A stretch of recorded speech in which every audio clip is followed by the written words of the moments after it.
J-Lo's sabotage startup. For those out of the loop, Mariah Carey's the ex-wife of former Sony chairman Tommy Antola, and they had a contentious divorce, during which J-Lo was a rookie newly signed to the label. She was young, she was pretty, and she was absolutely desperate, so Mottola used J-Lo as his pawn against Mariah. Mottola tried to sabotage Carey's Glitter soundtrack, and to quote Mariah herself after hearing my new song using the same sample I used, Sony rushed to make a single for another female entertainer on their label whom I don't know. A reference, of course, to the famous quote Mariah had made about J-Lo years prior. Carey knows that she got the last laugh, however. To quote all of that, Loverboy ended up being the best-selling single of 2001 in the United States. Mottola, however, did find success in damaging Mariah's career and exasperating J-Lo's in the process. By feeding her successful samples and lyrics for her to repurpose, it worked so well that J-Lo just kept stealing from other artists. It's part of the reason she's so hated. She profited heavily off of black underground artists, either by literally using their vocals or by taking and rewriting their songs with slightly differing lyrics. Said artists were Shante Moore, Christina Milian, Usher, Mariah Carey, and of course Ashanti, the biggest victim of J-Lo's music theft. She stole from all of those artists and more, and sometimes not even just once. Her history of profiting off of black artists and music is well known and extremely problematic. In fact, it got so bad, artists would start leaking their own music so J-Lo couldn't steal it. No artist wants to work with someone who can only be titled an artist themselves because they steal from others, especially if they're massively egotistical about it. Because J-Lo in her mind is a mastercraft. She's the world's best dancer, she's the world's best actress and singer and performer. Having confidence is one thing, but being self-obsessed is another. Back in 2021, a string of articles came out about how the self-glorifying J-Lo actually burnt bridges with celebrity acquaintances with her behavior. To quote, everyone in J-Lo's life has to accept it's about her pretty much all of the time, or they simply won't be tolerated in the first place, spilt an insider to the Globe. But lately it's gotten boring for the likes of Lee Remini, Beyonce and Jay-Z, Demi Lovato, Gwyneth Paltrow, and others because of her non-stop me conversations. The source, an alleged fired house staffer, also added that J-Lo is standoffish and cool and never asks others what they're doing and isn't interested to know. She won't even hug them for fear it'll spoil her makeup. Yeah, there's having confidence. Then there's having arrogance, as Jennifer Lopez has walked a dangerous tightrope between the two for literal years. Traditionally, it's the people, it's Hollywood, their press, the movie-going public that determines who is an A-list star, not the star themselves. But during her literally renowned, famous 1998 Movie Line interview, J-Lo yeeted tradition and declared herself an A-lister. When Movie Line asked Lopez why she believed she was hot in Hollywood at the time, she responded candidly with, "Because I'm the best, and I feel I can do anything." Because I'm the best? Having too much belief in your own abilities inevitably gets under the skin of colleagues and viewers alike. Lopez even then went on to claim that she had something called the stardom glow, but not everyone saw it that way. Sure, 1998 was a good year for her. Veteran film critic Roger Ebert even praising J-Lo for the Selena biopic, but praises like that went right to Lopez's head before she fell off in 2003. Despite that, J-Lo ultimately isn't a horrific actress, but she isn't a great one either. So, how does she still land roles evidently not made for her? Flirty fishing. You always flirt with your co-stars. It's harmless, Lopez told Movie Line in 1998. And it's most definitely not, especially if that workplace is a movie set and millions of dollars are at stake. Directors are gonna get nervous about their actors flirting. So how does J-Lo then deal with that? She flirts with them too. To quote her, "That's the best way to deal with these big wigs," she said to Movie Line when they asked about her relationship with the U-Turn director Oliver Stone. "I just went in there and we hit it off and I flirted with him, got tough with him, and he just loved it." Now can you imagine if the roles was reversed and a man who had just said that quote was saying it about female co-stars and directors? Let's hold women accountable for using their sexuality to also pressure and discomfort others into giving them what they want, shall we? That's not cool, J-Lo. And speaking of not cool, if she ain't flirting with the male co-stars, she's victimizing the starlets. J-Lo has a mean streak and competitive side. Pair that with ego and self-pedestalization, it makes sense she'd say such things as, "Tell me what she's been in," about Gwyneth Paltrow in 1998, months before Paltrow would literally win the Best Actress award. And she also tacked on, "Some people get hot by association. I heard more about Gwen and Brad than I ever heard about her work." These quotes were pulled from the famous 1998 Movie Line interview after she was asked what she thought of actresses she was competing with for roles. She then went on to say Romeo and Juliet star Claire Danes does the same thing with every character, and that she was never a big fan of two-time Oscar nominee Winona Ryder. What did she think of Cameron Diaz? A lucky model who's been given a lot of opportunities. I just wish he would have done more with them. And when talking about Madonna and the insane success of 1996's Evita, she scoffs and shares her opinion of the literal queen of pop. Do I think she's a great actress? No. Acting's what I do, so I'm harder on people when they say, oh, I can do that, I can act. I'm like, hey, don't spit on my craft. Your craft, J-Lo? Bit of a stretch for someone who bit the hand that fed her. And I'm talking about Rosie Perez, because J-Lo wouldn't have a career without her. Perez was the choreographer at an open casting call for In Living Color in 1991. While the show's creator called J-Lo a chubby and corny looking girl, Rosie saw potential in her dancing and was adamant they give her a chance. But then writes in her autobiography that soon all of the girls are coming into my office complaining about how J-Lo was manipulating wardrobe, makeup, and me all to her advantage. Perez then added when she confronted Lopez, she reacted like, quote, some ghetto biatch, screaming and pounding her chest and yelling at Perez, I know I'm good, I'm better than any of these girls and you know it. Lopez leaves In Living Color just after 2 seasons, but once she makes it big in Hollywood, she went on a smear campaign and making disparaging comments about Perez, who she owes her career to. Stories like this make it obvious that J-Lo treats people pretty poorly, which means that her staff has it tough. Be prepared to be on call 24/7 to carry her to her every women need. And unless you are one or two of the staff who are very senior, don't even expect her to acknowledge you. One staff member said it was like working for a ghost. In 2022, amid a TikTok storm of fans sharing negative encounters with Lopez, TikTok user Kyla shares how her father worked for a driving company and he refused to drive for J-Lo after learning what the rules are for it. She doesn't allow the drivers to look at her or talk to her. They're not allowed to let her luggage touch the ground, and even if the driver looks in the rearview window, they could be subjected to a scolding. That's believable since a woman on Quora, Emily Watford, shared her experience working in a concert arena and literally watching a doorman get fired for making eye contact with J-Lo. According to Today Mag, J-Lo requires her nannies to work grueling hours every day of the week. Quote, normally people who have huge sums of money and have loads of professional and social obligations hire a nanny for each child, especially newborns. But it's as if Jennifer expects one nanny to not only take care of both twins, but to work 16-hour days, 7 days a week, as told to the National Enquirer. Really, just pity anyone like a maid or an airline attendant that comes within her orbit. I mean, she's going to ignore you as rudely as possible. Take the United Airlines first class attendant who merely asked J-Lo what she would like to drink. To quote him, Jennifer refused to even acknowledge me. She turned her head away and told her personal assistant, please tell him I'd like a Diet Coke and lime.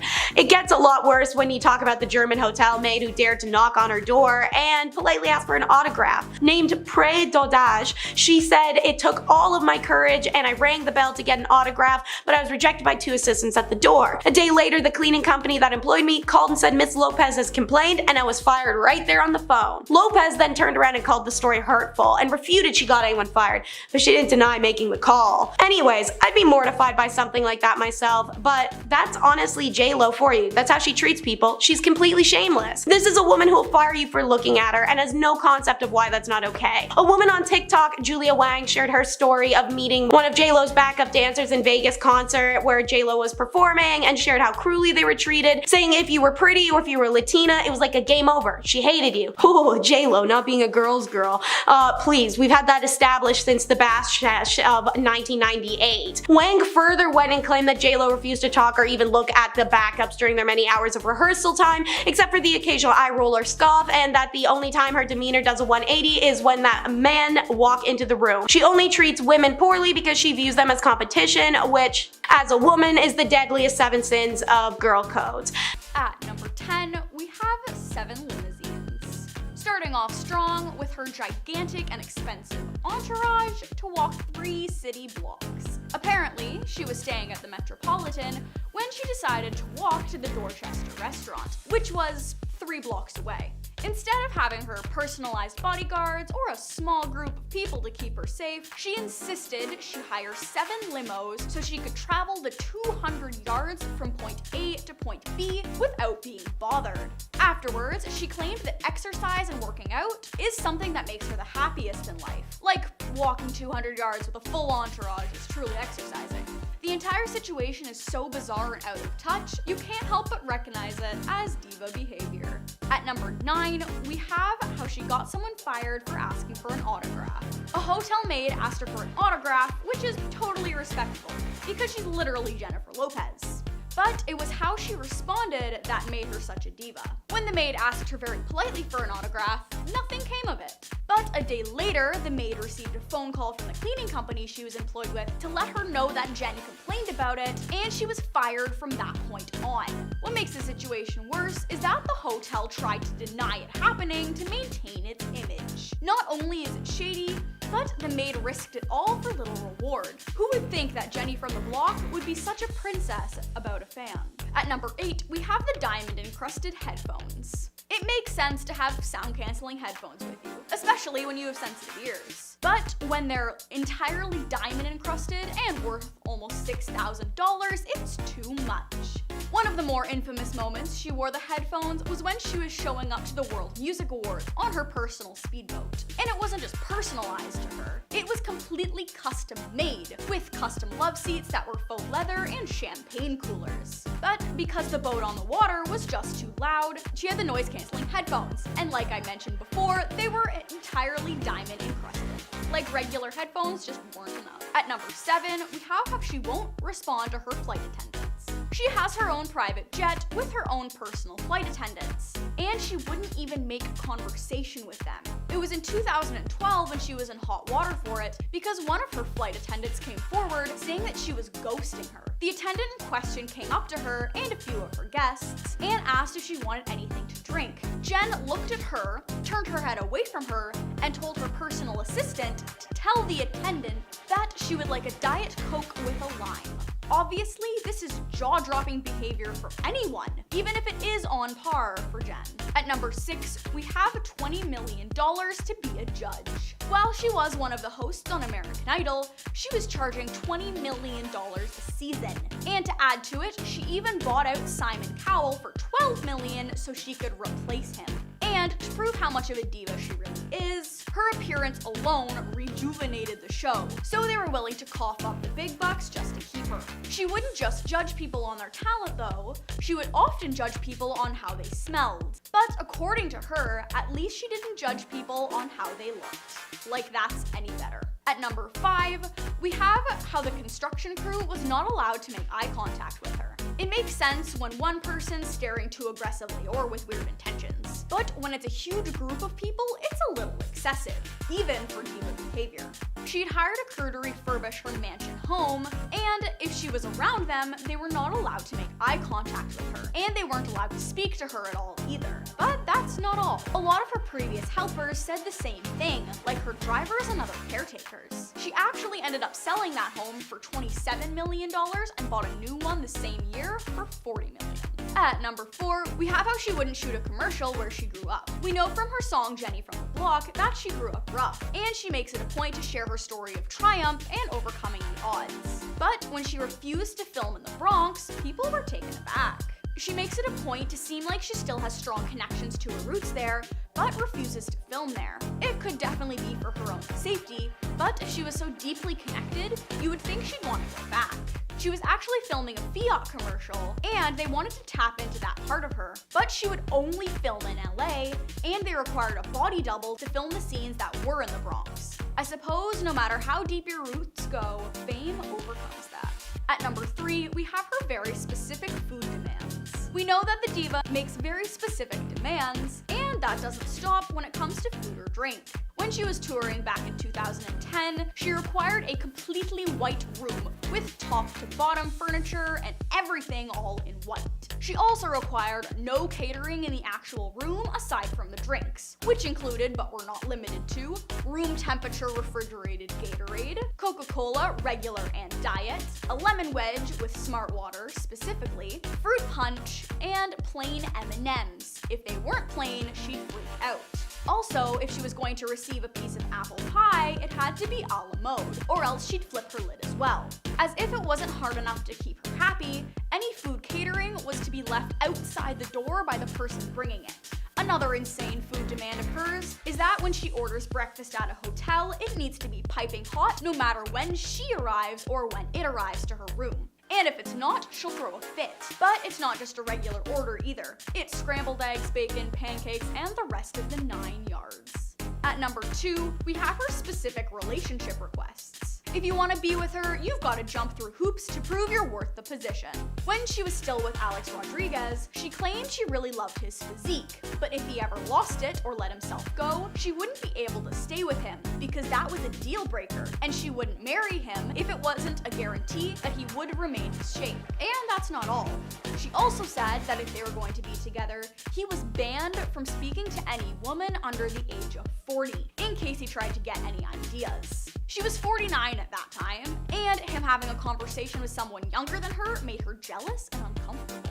And last but not least, at number 1, we have how she claims she isn't a diva. You know you've become fully out of touch when you do everything on this list and still claim you aren't a diva. She says she doesn't deserve the title of being a diva because she doesn't feel like she is, which makes next to no sense. But her support for that claim is that she worked very hard to get where she is and that she's still a hardworking person, because a hardworking person absolutely can't be a diva, with her private jet and her 7 limos and her diamond-encrusted headphones. Starting off, we have Mariah Carey. The Jennifer-Mariah feud has played out since the early 2000s, and it all began with 4 little words Mariah Carey once uttered to a German reporter: "I don't know her." Now, both stars have repeatedly been asked about the comment, and they can't seem to decide whether they like each other or not. When Andy Cohen brought up the feud on his show, Watch What Happens Live, in 2014, Jennifer played the whole thing off, saying, "I don't have a feud against her at all. I know from back in the day I've read things that she said about me that were not the greatest, but we've never met, like we don't know each other." She added, "I would love to meet her and I'd love to be friends with her." However, during a 2016 appearance on the Wendy Williams show, Jennifer said, "Mariah does say that she's forgetful, I guess. We've met many times." Now, that same year, Mariah spoke to Andy Cohen about the feud and stood her ground, reiterating, "I don't know her. What am I supposed to say?" Then, following her disastrous New Year's Eve performance that December, Jennifer found an opportunity to throw shade. When an Instagram user posted about the Trainwreck show, writing, "Ever seen an accident you couldn't take your eyes away from? That was her tonight. J-Lo liked the post." Then, when Mariah published her memoir, The Meaning of Mariah Carey, in September 2020,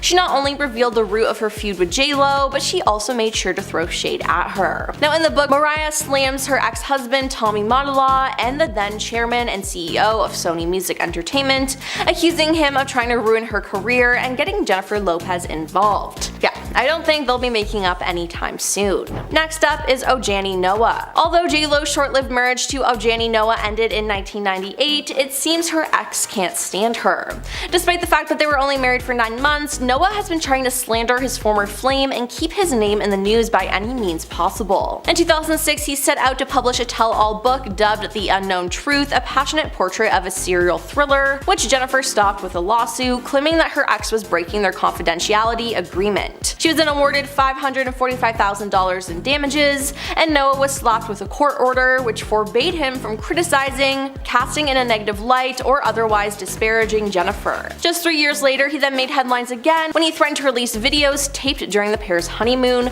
showing the pop star in a revealing lack of clothing and sexual situations, especially in the hotel room. Now, this caused her to file a $10 million lawsuit against him, and meanwhile, during a 2016 appearance on $1 Million Matchmaker, he dumped the blame on his former wife, saying she caused their split and claiming, "I was looking forward to being with her for the rest of my life. It didn't happen. She made her choice of her career instead of me." So yeah, due to all that, I think it's safe to say that neither of them want to work together or even be in the same room. Then there's Nicki Minaj. Nicki Minaj and Jennifer Lopez's first feud happened during a 2012 American Idol episode when Nicki performed and J-Lo was working as a judge. As the rapper finished her set, she asked, "I was hoping maybe I could come back and be a guest judge. J-Lo, can you scoot over a little bit?" Now, things got more awkward when Jennifer said, "I don't know if there's enough room for both of us." Now, not letting go, Nicki got fired up and told the Hollywood Reporter backstage she didn't seem to be having it, but she's gonna have it, before trying to smooth things over, saying, "We were just joking around." Now, fast forward to 2015, however, and things between the two didn't seem to be any better. When J-Lo opened the American Music Awards with a medley of songs that included an expert from Nicki Minaj's Anaconda, there was one person in the audience who appeared to be totally unimpressed, Nikki herself. Now as the camera cut to Nikki, her emotionless face said it all. Now we have Rosie Perez. On the surface, it seems like Rosie Perez and Jennifer, who have known each other for decades as they met in 1991 at an opening casting call for In Living Color's Fly Girl Dancers, were great friends. But despite having a lot in common, according to Rosie's 2014 memoir, Handbook for an Unpredictable Life, there's no love between them. In the book, Rosie recalled their time working together on the show and took the opportunity to paint J-Lo negatively. All the girls were coming into my office complaining how she was manipulating wardrobe, makeup, and me all to her advantage, she wrote, accusing J-Lo of acting like some ghetto biatch, screaming and pounding her chest. Although J-Lo left In Living Color just after 2 seasons, Rosie accused the star of keeping their feud long alive after they both parted ways. In the book, she portrayed the singer as being two-faced, saying she made disparaging comments about her in Hollywood, then acted friendly. She came over to me smiling, saying hello as if nothing happened, Rosie recalled of an encounter the pair had at a club. Moving on to Jenna Dewan. Jennifer Lopez and Jenna Dewan seemed to get along just fine when they both appeared on NBC's World of Dance. Now the reality dance competition, which premiered in 2017, saw J-Lo taking on the role of executive producer and judge, while Jenna acted as host and mentor. Now the pair, who are both dancers, never showed any signs of animosity on the small screen, but according to OK Magazine, the vibe was very differently behind the scenes. Jenna can't stand Jen's over-the-top theatrical fakery, the outlet quotes an unnamed source as saying. Jen never fails to ham it up when the cameras are rolling, and she hijacks the show. It seems she'd prefer if Jenna just stayed in the background. Every situation, even off camera, is micromanaged by J-Lo, and Jenna feels very excluded, the insider concluded. Then there's Rihanna. Almost as soon as Jennifer Lopez shared a snap of herself chilling with Drake backstage at her Las Vegas show in December 2016, it was reported that the pair were dating. Now the caption she used for the pic was, "Look who rolled up to my show tonight to say hi, #love him." She then made another post of him giving her a bear hug and looking rather cozy snuggling up to her. While some didn't believe the headlines, Drake's on-again off-again love interest at the time, Rihanna, sure seemed to take the post to heart. According to an unnamed insider who spoke with In Touch, she felt like she had suffered the ultimate betrayal and dubbed Lopez desperate and a traitor. After all, the two used to be close, and it's said that Rihanna had confided in J-Lo about her rocky relationship with Drake. Now, although Rihanna never publicly addressed the issue, she unfollowed Jennifer shortly after. Now let's talk about Gwyneth Paltrow. During an interview in 1998, Jennifer threw some major shade at Gwyneth Paltrow by pretending not to know who she was. "Tell me what she's been in. I swear to God, I don't remember anything she's been in," she told Movie Line. Later, she made it sound like Paltrow only became famous though because of her relationship with Brad Pitt. "Some people get hot by association. I heard more about her and Brad Pitt than I ever heard of her work," Jen said. Now Gwyneth hasn't responded publicly, but you have to assume that the comments weren't well received. Now it's just so funny because didn't J-Lo get mad at Mariah for doing the same thing? Now we have Cameron Diaz. Cameron Diaz was most likely a fan of J-Lo until J-Lo said some rude things about her.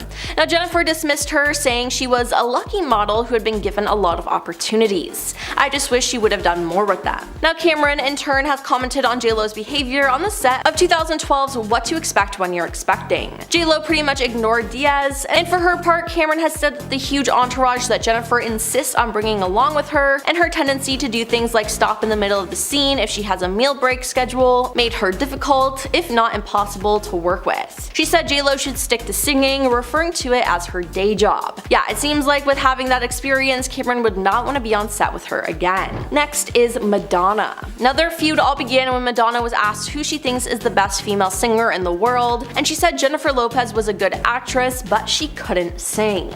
Then in a 1998 interview, Jennifer fired back at Madonna, saying she wasn't a good actor while promoting her film Out of Sight. When asked about Madonna's acting skills, J-Lo didn't hold back. "Do I think she's a great actress? No. Acting is what I do, so I'm harder on people when they say, oh, I can do that, I can act. I'm like, hey, don't spit on my craft." Now after the interview was published, J-Lo regretted everything she said about her colleagues and said it was all a joke. However, it was already too late as Madonna had already read the interview and reportedly felt disrespected. Then there was a New Year's Eve party hosted by Donatella Versace that year, which was attended by J-Lo, Madonna, and Christopher Saccone. Christopher explained that Ingrid Caress, Madonna's close friend, ran to the courtyard during the celebration and shouted, "J-Lo is here and we're not talking to her." He then said everyone except for him and Donatella Versace gave Jennifer the cold shoulder. And finally, we have Shakira. J-Lo had some not so nice things to say about her halftime performer Shakira. Now, Jennifer has claimed that her Super Bowl performance with Shakira was the worst idea in the world. She didn't hold back in her Netflix documentary Halftime as she slammed the NFL's decision to organize 2 halftime show performers for the 2020 show. She said that both should have had their singing moments and hit out at organizers for giving her just 6 minutes. Previous performers, including Madonna and Lady Gaga, were each given more than 13 minutes to perform solo. In Jennifer's documentary, the singer tells Shakira that unnamed NFL sources told her that they'd have about 12 minutes combined to perform. However, she said that they would probably get a minute or 2 added on. If it was going to be a double headliner, they should have given us 20 minutes, Jennifer said. Now, the Super Bowl halftime show ended up running for about 14 minutes, giving them 7 minutes each to perform some of their biggest hits, but Jennifer didn't want to share the spotlight. Usher was left out of an important decision once, and it led to some legal troubles for J-Lo. The song in question here is Get Right. Get Right was written by Usher and producer Rich Harrison for Confessions. The album was released by Usher in 2004. The song was originally called Ride. The thing was, it wasn't good enough for the album, or something went wrong. Either way, it didn't make the cut, and vault tracks weren't common yet, so the song sat there until J-Lo was interested. Harrison decided to give the track to J-Lo, presumably without checking with Usher first if his reaction is anything to go off of. Usher claimed he didn't sign off on the decision and was quick to demand publishing rights. Obviously, the song made it out on J-Lo's side as it was released and is now considered a fan favorite. Shawnette Harrell sang the chorus to popular J-Lo song If You Had My Love, but was credited as just a background singer. Having others lend vocals to songs is super common in Hollywood. In recent years, it's more common that people will sing the majority of their song, and other voices will truly be background vocals. It seems in this case, Harrell might not have been credited properly if she really did sing the chorus and J-Lo is just lip-syncing along. Likely though, J-Lo did put some vocals in there, mixed in with Harrell handling the brunt of it. As for crediting the person as a background singer, the vocals were mixed in a way that the background vocals typically were, plus there is no way to actually know if J-Lo was the one to sign off on that. Christina Milian is now a singer and actress. You might recognize her from the Netflix movie Falling in Love, the Kim Possible theme song, or the J-Lo song Play. Christina co-wrote the song and did record some vocals for it, vocals that can be heard on J-Lo's version of the track. But as we know now, that did not happen. But J-Lo did kind of steal her work. Not really, because she would have had to get permission, but you know what I mean. People thought maybe Christina felt negatively towards J-Lo. It turns out that is very much not the case. In an interview with Page 6, Christina got to clear up any rumors swirling around the internet. She said there is nothing malicious between her and J-Lo. She talked quite highly of the singer, and even explaining that she was okay not being fully credited for the track, saying hands down she killed it. She's so good, I love that song, I'm on the credits for whatever nature, as a writer and for singing backgrounds. There is credit for that. I'm also just so happy that she did it because she's an icon, she's amazing. It's funny when people talk about this being kind of a thing about me singing on the song with Jennifer. I mean, I have background singers on some of my songs. It's no different than Michael Jackson having background singers on songs or Britney Spears. This is what music is made of. You want a blend of voices, it makes songs better to me. She even clarified why the song went to J-Lo, explaining that she liked another party song she had written more, AM to PM, and figured that only one would make the album, so she passed on Play.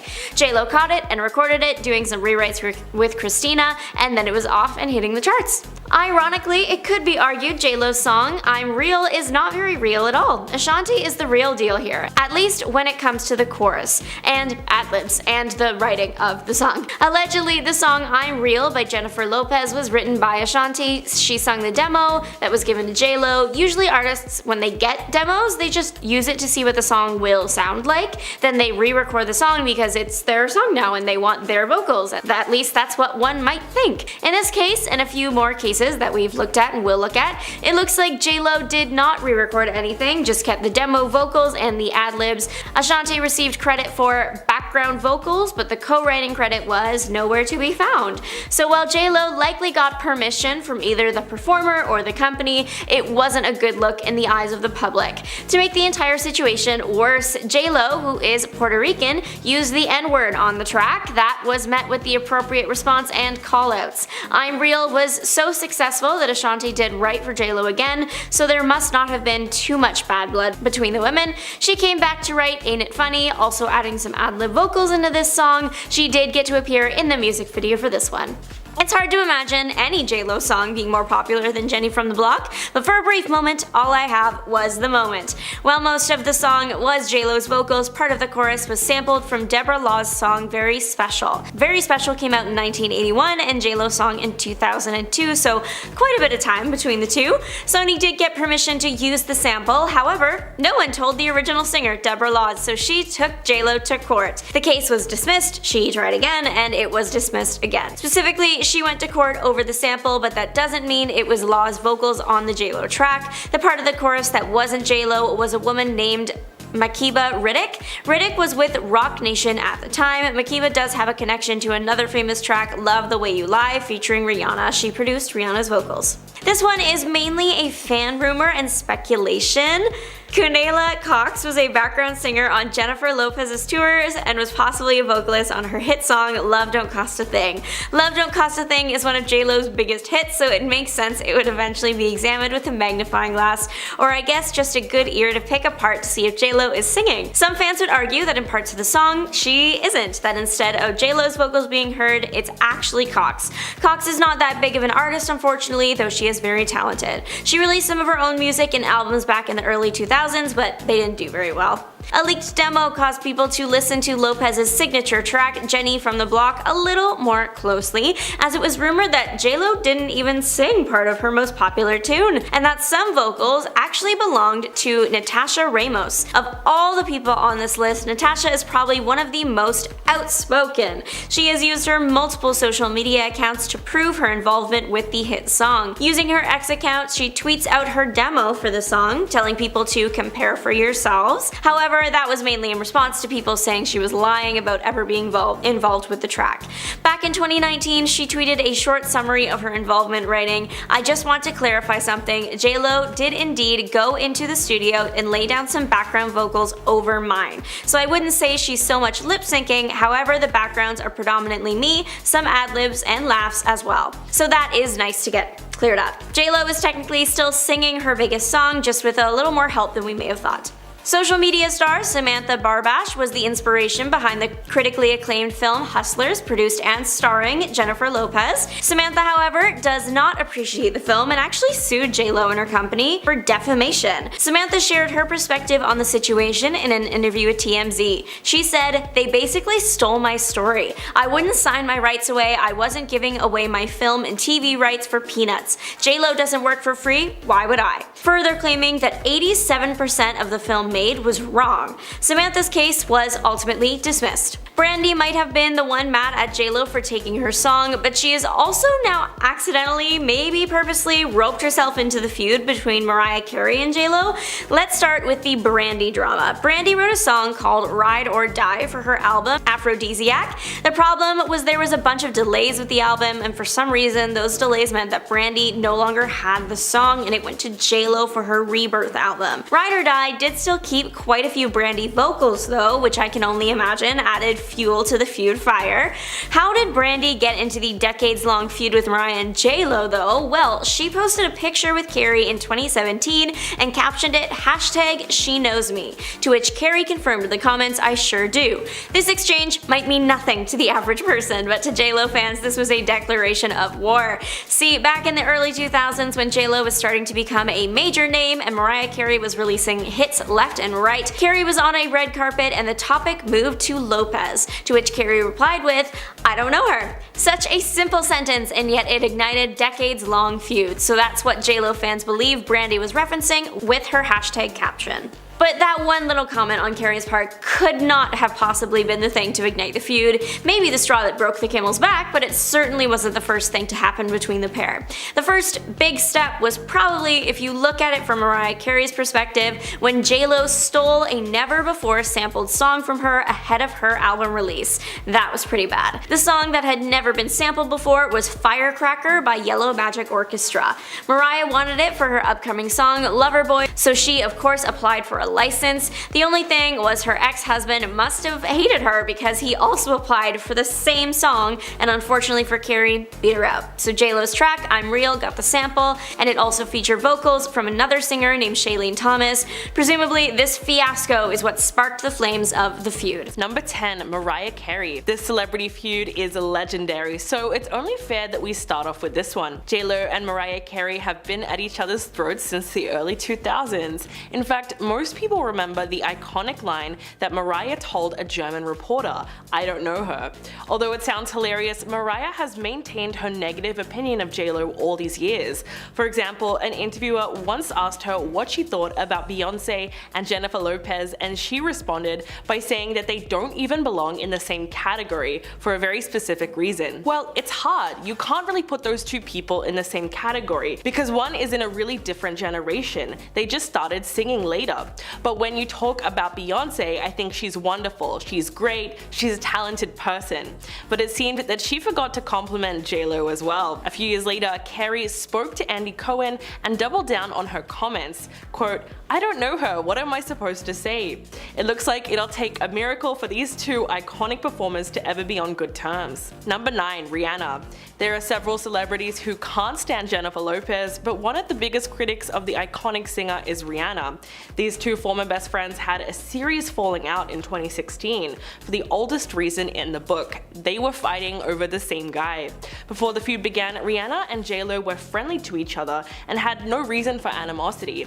But trouble started brewing right after Rihanna and Drake broke up. They had a summer fling that same year, which was pretty casual, but it definitely still counted. Girl code was broken when J-Lo started getting close with Drake almost immediately after. But the feud really became public when Jennifer posted a photo of her and Drake hanging out backstage at her show in Las Vegas with the caption #LoveHim. In fact, the two were even spotted hugging, and fans quickly realized that something very shady was happening. An inside source close to the star said that Riri felt like she had suffered the ultimate betrayal and called Jennifer's behavior desperate. It must have been accurate because in December of 2016, she suddenly unfollowed Lopez on Instagram. Number 8. Gloria Estefan. Cuban-American superstar Gloria Estefan was originally supposed to be performing at the 2020 Super Bowl alongside fellow Latina pop stars J-Lo and Shakira. But after seeing J-Lo's new documentary called Halftime, where the singer went on a rant about having to share the stage with Shakira, Gloria put her comments on blast. She didn't seem to agree that it was the worst idea ever to have the artist share the stage, and explained why Lopez got it wrong on Watch What Happens Live with Andy Cohen. Quote, "Look, this is the bottom line. You have very little time, like 12 minutes or something, to get things on and off the set. So could you do it with one person? Yes. But I think they wanted to throw a Miami and Latin extravaganza, and they tried to pack it in as much as possible." The Grammy Award winner also confirmed that she chose not to participate for a reason, seeing as J-Lo got so worked up about having two people perform. Quote, "Okay, and imagine what J-Lo would have said if I was the third. I literally would come out, done a shake your booty and out." But she went on to insist that it was their moment and that she didn't want to go on a diet in December anyway. Number 7. Nick Cannon. The Wild 'N Out star took a cue from his ex-wife Mariah Carey's famous phrase to throw shade at Jennifer Lopez during his guest appearance on The Wendy Williams Show. While discussing Hollywood crushes during the Hot Topic segment, the 41-year-old first named Carey, his ex-wife and mother to their two twins, Moroccan and Monroe. Quote, "Number 1, Mariah, the amazing mother, superstar, singer." He then went on to name Halle Berry and Naomi Campbell as his second and third choices. A producer then suggested J-Lo as an option, and he just responded with, "I don't know her." After the audience erupted into laughter, the host added, "That was a joke for the lambs. Shout out to the lambs," as Carey refers to her fans as the Lamely. Cannon made it clear who he supports in the ongoing battle of the divas, and naturally naturally he sided with Carey, so we can't really fault him for that. It's been a bit of a running joke for years that Mariah wasn't kidding and didn't actually know JLo personally when she gave that interview, but it was too late to clear the air, as the classic "I don't know her" line has gone down in history as one of the best ways to shade someone. Number 6. Rosie Perez. Both Jennifer Lopez and Rosie Perez have served as inspirations to the Latin community for over 2 decades, but they haven't always gotten along. They met back in 1991 during an open casting call for In Living Color. At the time, Perez was the show's choreographer, and Lopez was auditioning to become a member of the dance troupe known as the Fly Girls. Her audition was unsuccessful, but Perez saw a star quality in JLo and actually pulled some strings to get her in. But after she was in the group, it became clear that Lopez didn't get along with her fellow dancers. According to Perez, she was labeled as a diva right away. All of the girls were coming into my office and complaining how she was manipulating wardrobe, makeup, and me, all to her advantage. Perez said that at first she didn't believe it, but then JLo screamed at her saying, "I know I'm good, I'm better than any of these girls and you know it." What's worse is, after JLo left the show and made it big in the music industry, she went on talk shows trashing her former choreographer. Perez also implied that JLo ghosted her. Quote, "I called her up, she wouldn't pick up. Frustrated, I left her an irate message on her answering machine. Instead of calling me back and hashing it out like friends do, she went on a major talk show and reiterated my lashing." Number 5. Brandy. Brandy has had a public feud with Jennifer Lopez since 2017, and according to Kiwi Report, she made it clear that she supports Mariah Carey going against JLo too. Basically, she posted a photo of herself on Instagram hugging Carey with the hashtag #SheKnowsMe. The caption was super perfect and a great reference to that famous "I don't know her" comment. So the whole thing tells us that Brandy is totally teaming with Mariah. Brandy's post exploded on social media and Lopez fans immediately took offense to it. Mariah saw the backlash and chimed in to Brandy's photo, commenting with a simple "I sure do." But the singer was quick to defend herself from hate comments and edited the caption shortly after posting it with, quote, "Oh my god, what happened? I swear to goodness, I don't know what the fuss is about. I love this pic and now everyone thinks I'm throwing shade. At who? This is funny, can't take this one down. I love this picture and whenever I'm throwing shade, it's not questionable. You know that I am." She totally doubled down on dissing Jennifer and siding with Mariah, adding, quote, "Also, I've met her several times. Like the several seats that should be taken, she does know me." Number 4. Nicki Minaj. These two have allegedly been feuding since 2012. It all started when Nicki was performing on one particular episode of American Idol at the same time that JLo was sitting on the judge panel. In a rather awkward moment, Nicki asked if she could come back on the show as a guest judge and asked JLo to scoot over. As a Latina artist hit back, she said, "I don't know if there's room for both of us." It was one of those joking moments that seemed like there was something else behind it, but nevertheless the two seemed to be just joking around, even though Nicki told a reporter backstage, quote, "She didn't seem to be having it, but she's gonna have it." Okay, so now we're jumping to 2015 when fans swear that Nicki shaded JLo for performing her song at the American Music Awards. As she was performing a small part of Anaconda, the camera cut to Nicki in the audience looking less than happy with the rendition. The clip showed her emotionless face and made it seem like she didn't approve of the way her song was being used. Number 3. Ryan Seacrest. This incident gives Ryan every reason to hate JLo because it's pretty bad. Ryan Seacrest worked alongside the singer on American Idol and the two quickly became friends. But all that seemingly changed when the talk show host revealed that he flew down to Miami to celebrate her milestone 50th birthday, only to be denied entry at the door. Ouch. He recalled the whole story on Live with Kelly and Ryan and explained that he flew down from New York for only a few hours because he had to make it back in time for the next morning's show. But when he finally arrived, the doorman told him, "You're not on the list," to which he responded, "Clearly, there's a mistake. She invited me personally." But upon being denied, he checked the list and couldn't find his name. The doorman just asked him to wait, made a quick call, and was able to confirm that Seacrest was indeed on the guest list. But the host went on to say that he was the first person there and no one really got turned up until after he left. It would have certainly been a little embarrassing to say in the least. Number 2. Cameron Diaz. Throughout the years, Jennifer Lopez has been known to speak negatively about her fellow actors, and it looks like it may have come back to bite her. During an interview in the late 90s, JLo explained that Cameron Diaz was just a lucky model who was given opportunities. She did mention that Diaz can be good when directed, but Lopez's past comments about Cameron's career allegedly made things super awkward between them when they both had to buckle down and work together in the 2012 comedy What to Expect When You're Expecting. Several anonymous sources on the set of the film claimed that the two stars did not get along at all during the shoot. In fact, it was reported that Cameron said the singer was a nightmare to work with.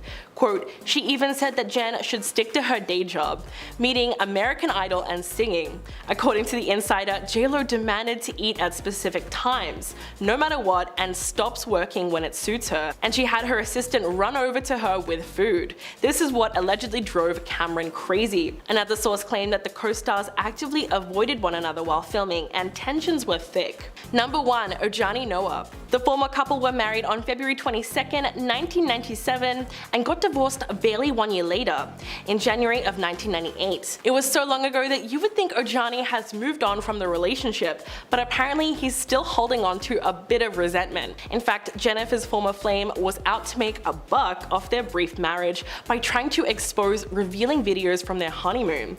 Ojani was even hauled into court after he started planning a tell-all movie based on the revealing home footage called How I Married Jennifer Lopez, the JLo and Ojani Noah story. The result? Well, she sued him for a whopping $10 million and demanded a permanent court order blocking her ex from making any videos public. Ojani also threatened to write a tell-all book unless he was paid $5 million by the singer. His unpublished book alleges that JLo had multiple affairs, including one with Mark Anthony, during the 11 months that they were married. But a judge was not having it and awarded her $545,000 in damages and quashed the book, ruling that it violated a 2004 deal not to publish details of their relationship. Her team calls the movie an outrageous attempt to make money and received substantial compensation. So it's clear that he's still a little bit bitter.